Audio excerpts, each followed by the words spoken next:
5S. Mahirap hanapin ang bagay na kailangan kapag magulo ang gamit.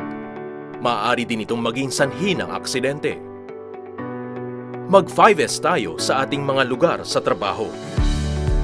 Seri, sort o suriin ay ang paglalagay ng mga gamit sa tamang lalagyan at pag-aalis ng mga gamit na hindi kailangan sa trabaho. Seaton, systematize o sinupi naman ay ang pagsasalansan ng mga gamit upang madaling maabot ang mga ito at hindi makaabala sa trabaho. Seso, sweep o simutin ay ang pagpapanatili ng kalinisan ng mga gamit at ng lugar sa trabaho. Seiketsu, standardize o siguruhin ang paraan para matiyak na tuloy-tuloy ang pagpapatupad ng good housekeeping sa pamamagitan ng pagsama nito sa OSH policy at program ng kumpanya.